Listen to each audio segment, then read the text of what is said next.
நாட்டு அரசியல்வாதிகள் வந்து தொலைநோக்கோட சிந்திச்சாங்கன்னா, அந்த நாடு எவ்வளவு சுபிட்சமா இருக்கும் அப்படிங்கிறதுக்கு நார்வே ஒரு சிறந்த எக்ஸாம்பிள்ங்க.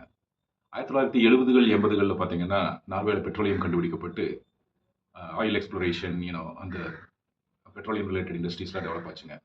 ஸோ, அதில வந்து நல்ல வருமானம் வந்தது. சில வருடங்கள் வந்து பெட்ரோலியம் விலை குறையிறப்போ, ஆயிலோட விலை குறையிறப்போ வருமானம் குறைஞ்சது. இப்படி ஃப்ளக்சுவேட் ஆயிட்டே இருந்ததுங்க.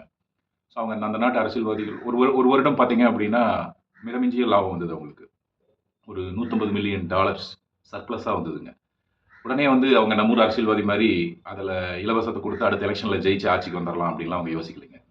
அவங்க இந்த பணம் வந்து நம்மளுக்கு மட்டும் இல்ல, நம்முடைய வருங்கால சந்ததிகளுக்கும் பயன்படணும். அதுக்கு என்ன பண்ணலாம் அப்படின்னு யோசிச்சுங்க.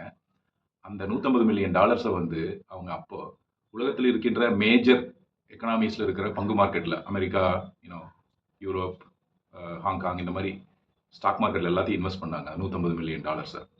அத வந்து தொடவே கூடாது அப்படின்னு அவங்க கான்ஸ்டிடியூஷன்லயே போட்டாங்க. அந்த பணம் வந்து நம்மளுக்கு இல்ல. அது வந்து எதிர்கால சந்ததிக்கு அப்படின்ட்டுங்க. இன்னைக்கு அந்த $150 மில்லியன் உடைய மதிப்பு பார்த்தீங்கன்னா, $2 ட்ரில்லியன் உங்களுக்கு ஒரு எக்ஸாம்பிள் குடுக்கணும்னா, நம்ம ஹோல் இந்தியாவுடைய பொருளாதார டோட்டல் இது பார்த்தீங்கன்னு வச்சுக்கங்க, வேல்யூ பார்த்தீங்கன்னு வச்சுக்கங்க, $4 ட்ரில்லியன். ஓகேங்களா? வெறும் 50 லட்சம் மக்கள் தொகை கொண்ட நார்வே, குட்டி நாடான நார்வே, அவங்களுடைய அந்த சோவரின் வெல்த் ஃபண்ட் அப்படின்னு சொல்லுவாங்க. அவங்க அரசாங்கம் வச்சிருக்கிற அந்த வெல்த் ஃபண்ட் அதோட வேல்யூ பார்த்தீங்கன்னா $2 ட்ரில்லியன். ஒவ்வொரு நார்வேஜியன் சிட்டிசனுக்கும் அவங்க எடுத்து கொடுத்தாங்கன்னா கிட்டத்தட்ட $3 லட்சம் கொடுக்கலாங்க. கிட்டத்தட்ட $3 கோடி ஒவ்வொரு சிட்டிசனுக்கும் வந்து அவங்க அதுல இருந்து கொடுக்கலாம். அப்படியே கொடுத்தாலும் ஸ்டில் அவங்களுக்கு அந்த பணம் சர்ப்ளஸா இருக்குங்க. ஸோ இப்போ வந்து அதுல இருந்து வருகின்ற டிவிடெண்ட், இன்ட்ரெஸ்ட், வட்டி இதை வச்சே வந்து அவங்க அரசாங்கத்தை நடத்திட்டு இருக்காங்க. பாத்தீங்கன்னா அங்க வந்து ஸ்கூல், காலேஜஸ் எல்லாம் ஃப்ரீங்க. மக்களை நல்லா கவனிச்சுக்கிறாங்க. யோசிச்சு பாருங்க. வெறும் 50 லட்சம் மக்கள் தொகை இருக்கிற நார்வே இன்னைக்கு $2 ட்ரில்லியன் வச்சு உட்காந்துருக்காங்க. நம்ம